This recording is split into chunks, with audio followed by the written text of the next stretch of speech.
السلام علیکم ورحمۃ اللہ وبرکاتہ۔ اللہم صلی وسلم علی سیدنا و مولانا محمد وبارک وسلم وعلی آل سیدنا و مولانا محمد وبارک وسلم وذریت سیدنا و مولانا محمد وبارک وسلم وأقارب سيدنا ومولانا محمد وبارك وسلم وأجداد سيدنا ومولانا محمد وبارك وسلم وأمهات سيدنا ومولانا محمد وبارك وسلم وأزواج سيدنا ومولانا محمد وبارك وسلم هن أمهاتنا وأصحاب سيدنا ومولانا محمد وبارك وسلم۔ امیر المؤمنین، مولا المؤمنین، ناصر المؤمنین، ناظر المؤمنین، سیدنا علی ابن ابی طالب علیہ السلام کا ذکر جمیل آج کریں گے انشاءاللہ۔ مختصراً کوشش کروں گا کہ گفتگو 10-15 منٹ سے زیادہ نہ ہو، تاکہ سماعتیں اچھی طرح سن سکیں اور سہل ہو، آسان ہو، انگیز کرنے میں کوئی دقت نہ ہو۔ جہاں تک ان ہستیوں کے، ان عظیم الشان، ان جلیل القدر، ان محتم بالشان ہستیوں کے سوانح ہیں، حالات زندگی ہیں، وقائع زندگی ہیں، وہ کتب میں میسر ہیں۔ عربی، فارسی، اردو، انگریزی، ان چاروں زبانوں میں بہت سی کتابیں لکھی گئی ہیں۔ اس کے علاوہ شاید ہی دنیا کی کوئی ایسی زبان ہو جس میں مولا المومنین کا ذکر سعید و جمیل نہ ہو، لیکن ظاہر ہے ہم ان زبانوں سے آگاہ نہیں ہیں۔ ہماری رسائی عربی، فارسی، اردو اور انگریزی تک ہے، تو ان چاروں بڑی زبانوں میں وسیع و عریض مواد اس حوالے سے مہیا ہے۔ میں یہاں ایک بات کی نشاندہی کرنا ضروری سمجھوں گا کہ ہمارے اس دور میں ایک نالائقی یہ واقعہ ہوئی ہے کہ کسی صاحب کو اگر کوئی بات معلوم نہیں ہوتی تو وہ اس کو سننے کے لیے، قبول کرنے کے لیے آمادہ نہیں ہوتا، یا ہمارے ہاں جو تناظر اور پس منظر مہیا کیا گیا ہے اور اس کو پالش کیا گیا ہے، تو اس تناظر اور پس منظر سے لوگ متاثر ہیں اور اسی تسلسل میں چل رہے ہیں۔ آپ تمام صاحبان علم ہیں، آپ میری بات یقیناً سمجھ رہے ہوں گے۔ مثلاً آپ جانتے ہیں کہ ہمارے اس معاشرے میں جو اس وقت مسلمان ایک خاص ابتلا میں ہیں، صرف اقتصادی ابتلا میں نہیں ہیں، صرف سیاسی ابتلا میں نہیں ہیں، صرف عملی ابتلا میں نہیں ہے، فکری ابتلا میں بھی ہیں۔ فکری ابتلا کیسی رونما ہوئی؟ فکری ابتلا عمل اور رد عمل، مبالغہ، مغالطہ، تنقیس، غلو، ان چیزوں کی وجہ سے رونما ہوئے، اور اس کے عقب میں نسبیت، خارجیت، ان چیزوں کا بڑا ہاتھ ہے۔ ہم نے اس دنیا میں رب جلیل و جمیل نے ہمیں ذمہ دار بنایا ہے، ہمیں رب کریم نے عقل سے، شعور سے اور بہت سے الطاف باطنی سے نوازا ہے۔ اتنے سارے ذرائع، اتنی ساری شعوریات، یہ اتنی ساری روحانی تلذذات رب جلیل و جمیل نے ہمیں اس لیے عطا فرمائی ہیں کہ ہم اندھیروں میں بھی کوئی نور کی کرن تلاش کریں۔ یہ زندگی جو ہے یہ تلاش ہے، یہ طلب ہے، یہ تجسس ہے، اور یہ ہمیں ورثے میں ملا ہے۔ ہم نے تو اپنے بابا جان سیدنا آدم علیہ الصلاۃ والسلام کو معاذ اللہ معصیت سے جوڑ دیا، گناہ سے جوڑ دیا، نافرمانی سے جوڑ دیا۔ یہ الفاظ لکھتے وقت، کہتے وقت لوگوں کے دل کانپتے نہیں ہیں، اور کیوں نہیں کانپتے؟ لوگوں کے قلم ٹوٹتے نہیں ہیں، اللہ کرے ٹوٹ جائیں جب اس طرح لکھیں۔ ہمارے بابا آدم علیہ السلام نے جنت الماوا میں تجسس اور طلب کیا۔ وہ بہت بڑے عارف ہیں۔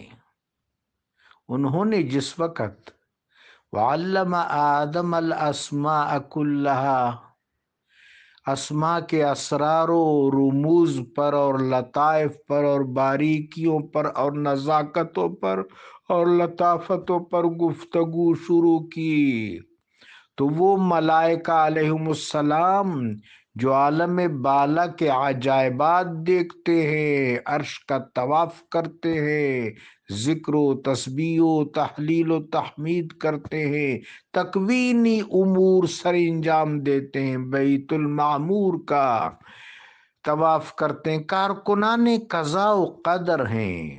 جب آدم علیہ السلام نے اسماء و صفات پر اپنا بیان دیا، تو ابھی آپ اسماء و صفات کی باریکیاں بیان کر رہے تھے کہ ملائکہ کے سر ادب اور تعظیم سے جھک گئے۔ سبحانک لا علم لنا الا ما علمتنا انک انت العلیم الحکیم۔ اتنے بڑے عارف کو علیہ السلام، ان کے بارے میں یہ لکھنا کہ انہوں نے نافرمانی کی، پتہ نہیں یہ کیسا ایمان ہے جو اس طرح کی چیزوں کی اجازت دے دیتا ہے۔ آدم علیہ السلام نے وہاں طلب کیا، تجسس کیا، تلاش کی، وہ برج الاسرار، خدا کریم نے ان کے اندر تجسس کا مادہ پیدا فرمایا کہ وہ برج الاسرار کی طرف جاؤ۔ بعض اوقات نہیں میں اسبات کے معنی ہوتے ہیں۔ پھر خدا کریم نے آپ کے سفر تجسس و طلب و تلاش کو اور وسیع کر دیا۔ آپ عالم ناسوت میں تشریف لائے، آپ کے صلب میں تلاش کا مادہ ہے جو آپ کی ذریت میں منتقل ہوتا چلا گیا۔ بس اب یہ جہان ہے۔ یہاں غنی خان کا ایک جملہ رحمہ اللہ مجھے بہت پسند ہے، وہ آپ کے ساتھ بھی شیئر کرتا ہوں۔ جناب فرماتے ہیں دا نور لمحہ گٹل دی دا دے تور تاریک جہان نا۔ یہ جو ڈارک یونیورس ہے، یہ جو تور تاریک، یہ تاریک جہان جو ہے، جس میں حجابات ہیں، جس میں ظلمت بھی ہے، جس میں سفلیت بھی ہے۔ یہاں سے ہمارا کام کیا ہے؟ نور کا لمحہ یہاں سے ون کرنا۔ گٹل کا مطلب ہوتا ہے جیتنا۔ بہت ہی کلندرانہ لفظ استعمال کیا ہے غنی خان رحمت اللہ علیہ نے۔ دا نور لمحہ گٹل دی ددے تور تاریخ جہاننا، اس تاریخ جہان سے نور کے لمحے کو جیتنا ہے۔ بس اگر نور کا یہ لمحہ ہم نے جیت لیا پھر تو سرخرو ہوئے، وگرنہ رند کے رند رہے اور جنت بھی ہاتھ سے نہ گئی والی بات ہے۔ خیر، میں گزارش یہ کر رہا تھا کہ جب امیر المومنین علیہ السلام کے بارے میں گفتگو ہوتی ہے تو لوگ اپنا اپنا تناظر دیکھتے ہیں، اپنا اپنا تناظر۔ کتبے لگے ہوتے ہیں، ان میں لکھا ہوتا ہے کہ علی میری بات کو کوئی بھی گروپ کا ممبر محسوس نہ کرے، میں طالب علمانہ گفتگو کر رہا ہوں، میں طالب علم ہوں، میری باتوں پر گرفت کرنا آپ سب کا حق ہے۔ تو بورڈ لگے ہوتے ہیں کہ علی اور فلاں بھائی بھائی۔ نہ معلوم یہ سوچ کہاں سے آئی۔ اگر ہم اسلامیات کا بھی اچھی طرح مطالعہ کر لیتے، اسلامیات کا مواخات کا عمل ہو رہا ہے۔ جناب سیدنا ابو بکر صدیق رضی اللہ تعالیٰ عنہ کا بھائی ایک انصاری بن رہا ہے، سیدنا فاروق کا بھائی ایک انصاری بننا ہے، سیدنا عبد الرحمن ابن عوف کا بھائی سعید ابن مالک بن رہا ہے۔ تو مواخات ہو رہی ہے، انصار و مہاجرین میں اخوت قائم ہو رہی ہے۔ میرے آقا نے ایک ایک مہاجر کو ایک ایک انصاری رضی اللہ تعالی عنہم سارے کے سارے اجمعین ایک دوسرے کا بھائی بنایا۔ سیدنا علی علیہ السلام کا بھائی کسی کو نہیں بنایا۔ تو آپ کچھ مغموم ہوئے، افسردہ ہوئے، رنج آموز ہوئے۔ میرے آقا نے اپنی باہیں پھیلا دی کہ آؤ تیرا بھائی میں ہوں۔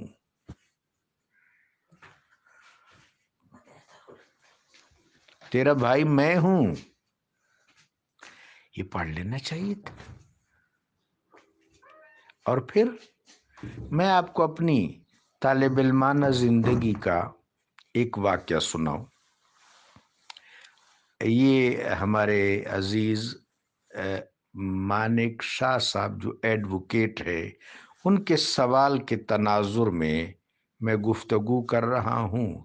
یہ جو سوال ہے یہ تفصیل طلب ہے، یہ میرے خیال میں 1-2 مہینے تک رہے گا، چونکہ تمام ائمہ اعظام ائمہ اہل بیت اطہار علیہم السلام، سیدنا علی، سیدنا حسن، سیدنا حسین، سیدنا سجاد، سیدنا باقر العلوم، سیدنا امام الصادق، سیدنا حضرت موسیٰ کاظم، سیدنا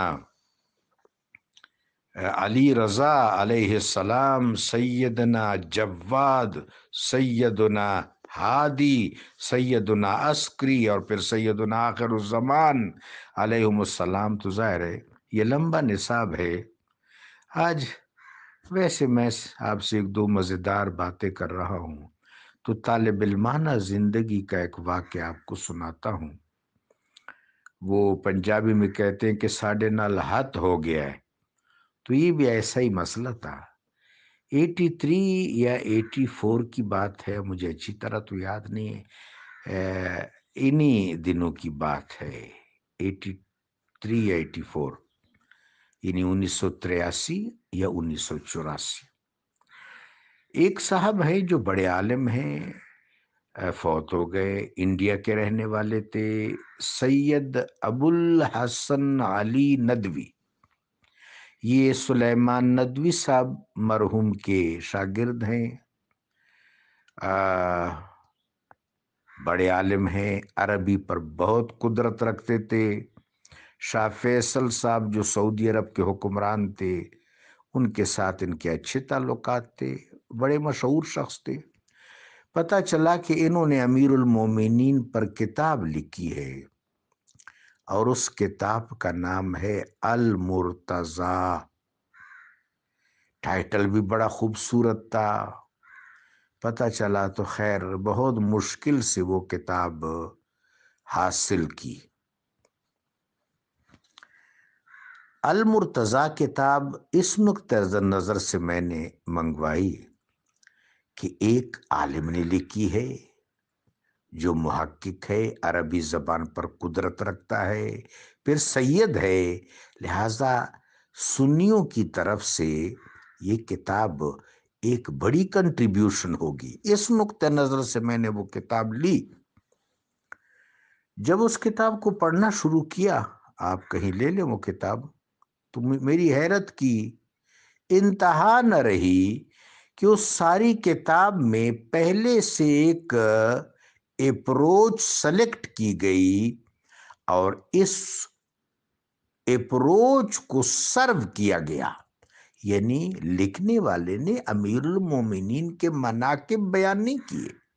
امیر المومنین کی بصیرت، آپ کی حکمت، امت پر آپ کے احسانات، آپ کو بطور مینارہ نور پیش کرنا کہ آپ ہمارے مولا ہیں، ان چیزوں کو صاحب نے ڈسکس نہیں کیا۔ انہوں نے اپنی پوری کتاب میں زور اس پر لگایا کہ سیدنا علی علیہ السلام خلفائے راشدین کے سب آرڈینیٹ ہیں۔ مجھے ایسا محسوس ہوا، پوری کتاب جب میں نے پڑھی تو میرے ذہن اور دل پر جو امپیکٹ آیا وہ یہ تھا کہ وہ صاحب یہ ثابت کر رہے ہیں کہ سیدنا علی خلفائے ثلاثہ رضی اللہ تعالی عنہم کے سب آرڈینیٹ ہیں۔ اس میں موضوع روایات لکھی گئیں، مثلاً کہ حضرت عمر فاروق رضی اللہ تعالیٰ عنہ نے ایک دفعہ سیدنا علی سے کہا کہ اے علی، استغفر اللہ العظیم، اگر آپ میں خلافت کی خواہش نہ ہوتی تو میں خلیفہ آپ کو مقرر کرتا۔ تو یہ خیر دل جلانے والی باتیں ہیں۔ اب المودت کی اس نشست میں انشاءاللہ جو بہت مصدری کتب ہیں، معادن کتب ہیں، اور نہایت وقی کتب ہیں جو اہل قلب نے لکھی ہیں، جن کو اللہ تبارک و تعالیٰ نے علم مشاہدہ عطا فرمایا تھا۔ جس طرح حضرت جنید نے نعرہ لگایا، امام السالکین، زبدۃ العارفین الی سبیل رب العالمین، جنید بغدادی رضی اللہ تعالی عنہ۔ میں نے رضی اللہ تعالی عنہ کہا، میں اپنے اس گروپ میں یہاں زیادہ تر تو علماء ہیں، 2-3 میرے بچے بھی ہیں، کچھ میری بچیاں بھی ہیں، ان کے لیے اس کی تنقیح کر لوں کہ رضی اللہ عنہ جب منصوص طور پر بولا جاتا ہے تو یہ صحابہ کرام کے لیے رضی اللہ عنہم، اور جب یہ دعائیہ طور پر بولا جاتا ہے کہ اے اللہ فلاں سے راضی ہو جا، تو پھر یہ اولیاء کرام کے لیے استعمال کیا جا سکتا ہے۔ حضرت جنید رضی اللہ تعالیٰ عنہ فرماتے ہیں کہ امامنا فی الاصول والفروع علی ابن ابی طالب، کہ اصول اور فروع، بھئی کمال کی بات کی ہے، نمائندہ گفتگو کی ہے۔ حضرت جنید کی گفتگو نمائندہ ہے، وہ اپنے بارے میں نہیں کہہ رہے، وہ یہ جو جمیل طائفہ ہے جن کو صوفیاء کہتے ہیں ان کے بارے میں کہہ رہے ہیں۔ وہ بڑے سمجھدار شخص تھے، وہ عارف تھے رحمہ اللہ تعالی۔